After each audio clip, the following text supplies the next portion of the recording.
Xin chào tất cả quý vị. Ngày hôm nay là ngày Quốc tế Lao động 1 tháng 5 và tôi tiếp tục đến thăm Thác Trời của huyện Xuân Lộc quý vị. Đây là một cái địa phương xa xôi của huyện Xuân Lộc, tỉnh Đồng Nai đây. Và đây chính là địa danh Thác Trời. Thác Trời thì cái đoạn đẹp nhất là cái vị trí này quý vị. Bữa nay quý vị thấy là ngày nghỉ lễ cho nên là rất đông người đến đây để tắm và tham quan thác. Bờ bên đây á là thuộc ngay chỗ Xuân Bắc, nhưng mà bờ phía bên kia đó là thuộc cái cánh của Định Quán quý vị. Đó thì cái dòng thác từ sông La Ngà nó từ cái hướng trên khu vực Di Linh nó đổ về và nó cứ cuồn cuộn xuống dưới đây thôi. Bữa nay đi tôi tưởng rằng là cái mùa khô thì thác nó sẽ cạn, nhưng thực tế thì cái lượng nước ở bên trên đổ về rất là nhiều. Có thể là cách đây mấy hôm đó là có mưa ở cái phía thượng nguồn.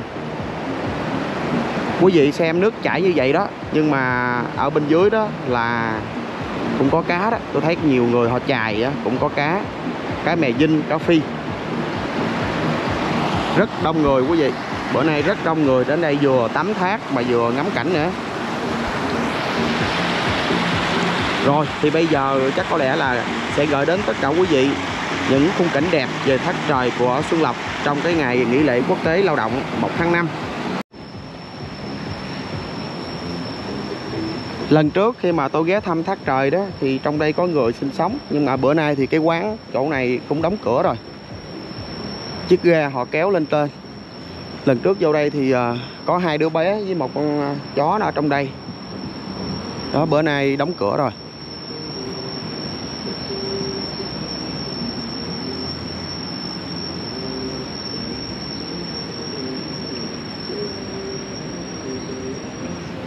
Chỗ này hiện tại thì vẫn chưa có điện.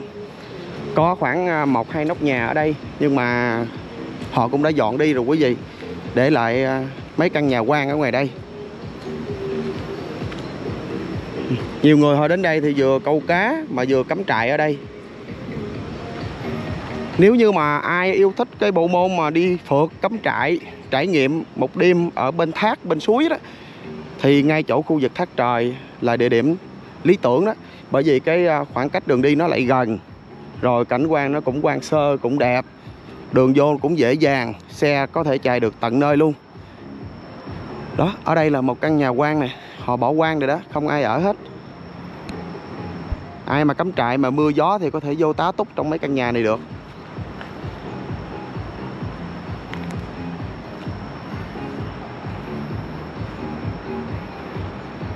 Ở đây có một căn chòi nè, cũng sập xuống đây nè.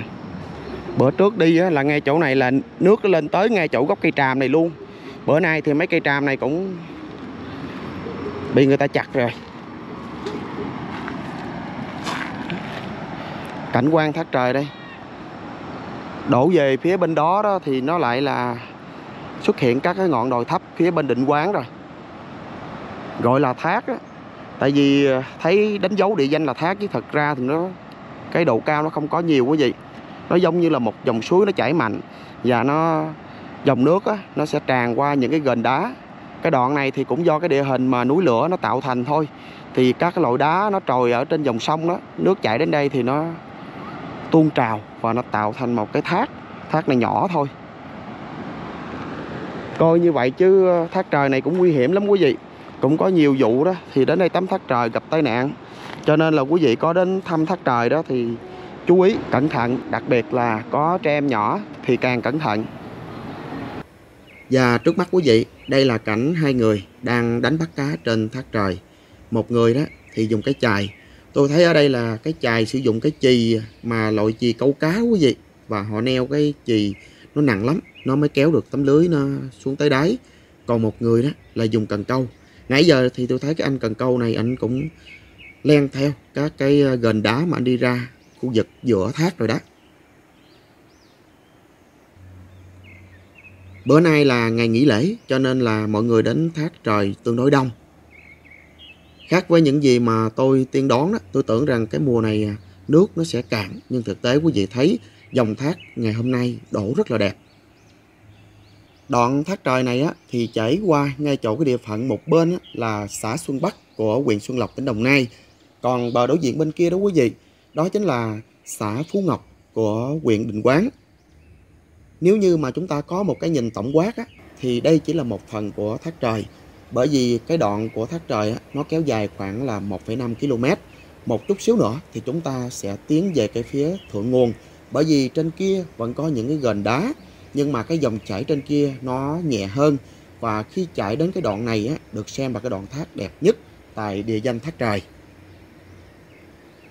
Và khi mà quý vị ở xa đến đây để tham quan thác, cắm trại hoặc là câu cá đó, đi theo Google Maps thì sẽ chỉ đến vị trí mà tôi đang tham quan. Tại cái đoạn đẹp nhất của thác cũng là nơi mà dòng chảy mạnh nhất.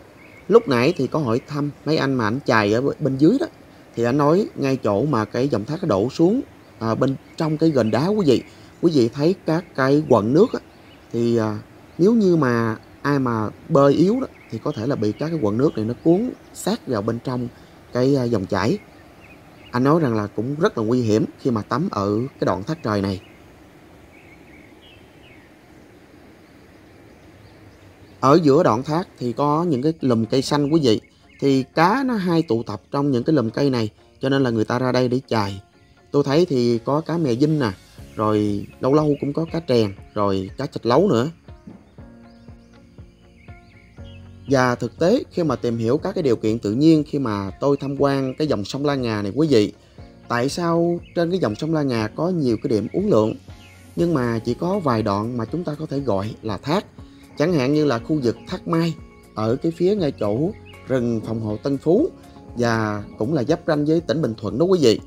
Rồi đến là thác Reo ở Cây Si, và đây là thác trời. Sâu chuỗi lại các cái điều kiện tự nhiên đó, chúng ta mới thấy rằng cái mạch núi lửa nó chạy ngang cái khu vực nơi mà có những cái dòng thác, nơi mà có các hoạt động về núi lửa cũng như là các cái vận động của địa hình đó, đa số là có xuất hiện các cái cụm đá hoặc là các cái khối đá granite. Và ở đoạn Thác Mai hay Thác Trời thì quý vị thấy cả lòng sông và hai bên bờ chủ yếu là loại đá do quá trình vận động của lớp vỏ trái đất. Và tôi suy đoán như thế này quý vị, trên cái khu vực Nam Trung Bộ và Tây Nguyên này đó, nơi nào mà có những cái dòng thác thường là nơi có những cái hiện tượng về đứt gãy cái địa hình ở bên dưới lòng đất. Chính cái sự sụp rồi lún hoặc là nâng lên của địa hình á, nó mới tạo ra các cái độ cao khác nhau cho cái dòng chảy. Đây là phía bên bờ của Phú Ngọc Định Quán. Bên đây thì có rất nhiều người để tụ tập ăn uống kế bên dòng thác. Bên dưới thì tôi thấy có nhiều trẻ em đang tắm, nhưng mà chỉ có 1 đến 2 người lớn canh thôi quý vị.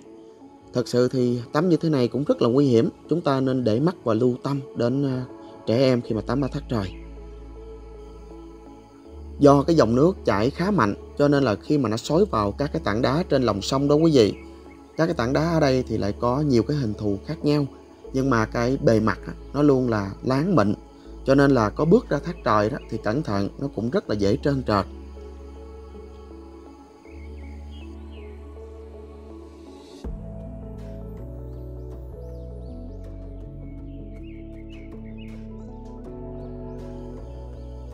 Dòng chảy ngay chỗ cái đoạn này rất là mạnh, nhưng mà không hiểu rằng là anh này ảnh có một cái chiêu như thế nào mà có thể câu cá ở ngoài đây được.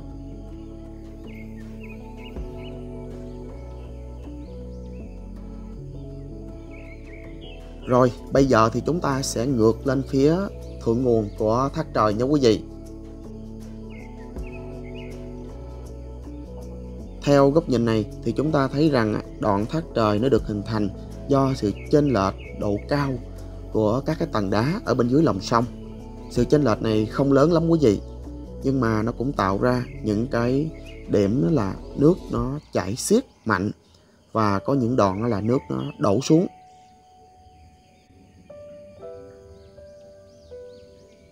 Đây chính là vị trí trung tâm của thác trời. Đoạn này á, trên sông La Ngà có một cái hòn đảo ở giữa sông. Và quý vị thấy những cái gành đá, trên các cái gành đá có những cái loại cây dại, trông giống như là những hòn đảo mini ở giữa dòng sông. Đoạn này thì vẫn có sự chênh lệch về địa hình, quý vị thấy được dòng thác nó đang đổ xuống.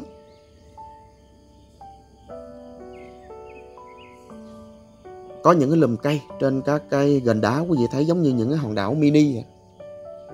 cảnh quan cũng rất là đẹp. Đoạn trên này á, tôi nghĩ là câu cá, cắm trại hay là giăng lưới cá thì tuyệt vời hơn bên dưới. Trên đây nước nó im hơn.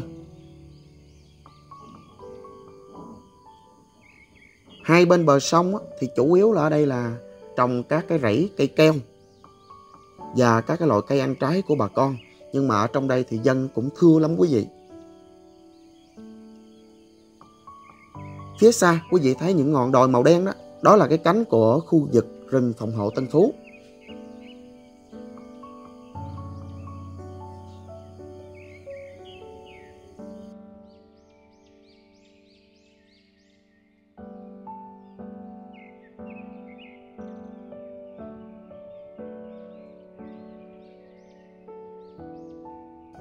Đây là góc nhìn từ cái thượng nguồn kéo dài xuống hạ nguồn quý vị. Đi theo cái hướng này là chúng ta sẽ men theo cái dòng sông La Ngà, sau đó uốn lượn rồi đổ vào khu vực Hồ Trị An. Như vậy là ở đoạn trên này vẫn có một cái gành đá nó bắc ngang và cũng có thác, nhưng mà lại không đẹp bằng cái đoạn mà chúng ta đang tham quan. Hòn đảo ở giữa thác chủ yếu là cây rừng, cây dại thôi. Sẵn video ngày hôm nay thì cũng xin phép gửi đến quý vị đôi chút về sông La Ngà.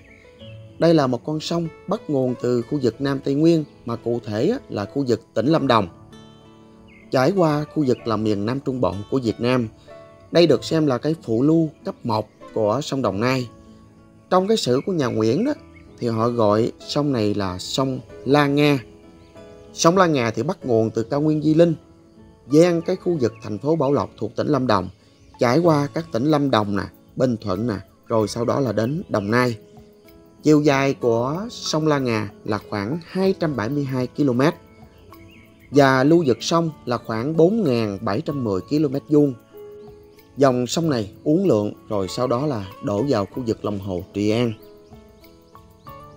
Và khi mà tìm hiểu về sông La Ngà, nếu mà truy ra cái thượng nguồn đó thì chỉ bắt đầu là từ những con suối, nhưng mà có 3 con suối chính ở khu vực Lâm Đồng, đó là suối Crơ Nha và Đắc To Ren và Đắc No, ở độ cao trung bình khoảng 1.000 m và ở cái nơi cao nhất là khoảng 1.460 m.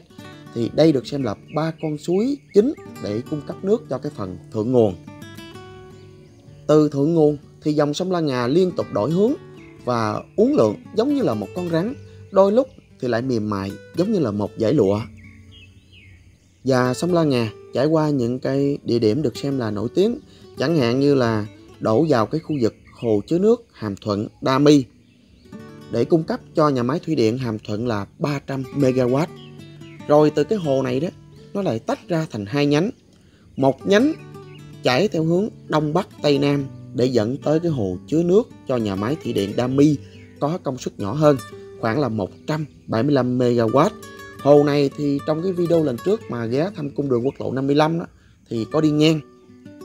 Hồ Đa My thì nằm ở phía Tây và Tây Nam của hồ chứa nước Hàm Thuận. Còn cái nhánh phía Đông á, thì lại chảy dòng Thúng, rồi hợp lưu với cái nhánh của khu vực mà cái cửa thoát nước của nhà máy thủy điện Đa My đó, trong địa phận của huyện Tánh Linh của tỉnh Bình Thuận. Rồi dòng sông tiếp tục chảy về cái hướng giáp ranh giữa hai tỉnh Đồng Nai và Bình Thuận. Và trên cái đoạn này thì lại hình thành ra những cái con thác, chẳng hạn như là thác Mai mà tôi có nhắc đến ở ban đầu. Và đây chính là thác trời mà chúng ta đang tham quan. Quý vị có thấy trong màn ảnh một cái anh mà anh đang chài bên dưới thác trời đó, ảnh phải rất là khó khăn để di chuyển trên các cái gành đá, bởi vì nước chảy xiết mà bên dưới trơn trượt nữa. Và tôi tin rằng là khi mà bung cái chài ra đó thì cái dòng nước chảy như thế này, chài chưa kịp chạm đáy thì nó đã cuốn trôi đi rồi.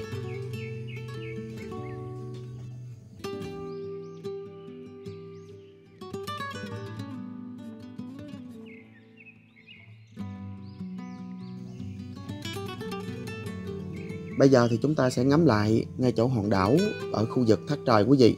Tôi thấy rằng cái cụm đá ở giữa sông La Ngà này nó phát triển một cái rừng cây nho nhỏ, và cảnh ở bên trong cũng còn hoang sơ đó. Nếu mà có dịp ghé thăm thác trời á, thì tôi nghĩ rằng nên ra cái vị trí hòn đảo này. Nó sẽ đẹp và có thể là câu cá cắm trại ở đây rất là tuyệt vời.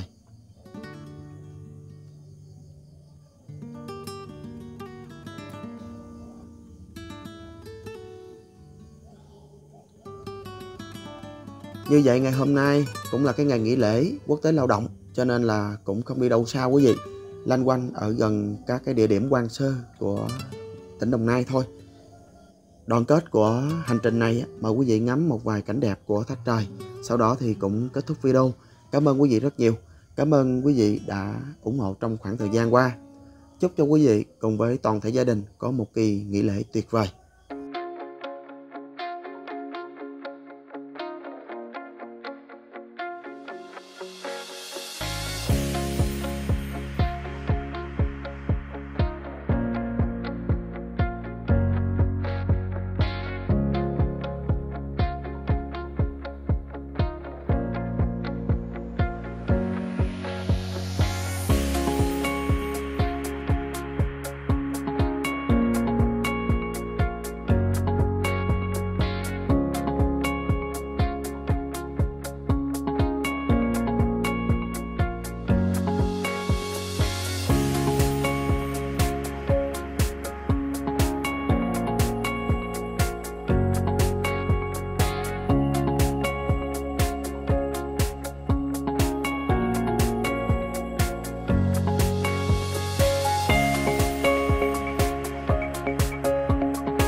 Nếu như mà quý vị có ghé thăm thác trời đó, quý vị chạy theo đúng Google Maps thì lại chạy ngang cái đoạn này người ta đã đào một cái rãnh và không chạy xe được vào bên trong.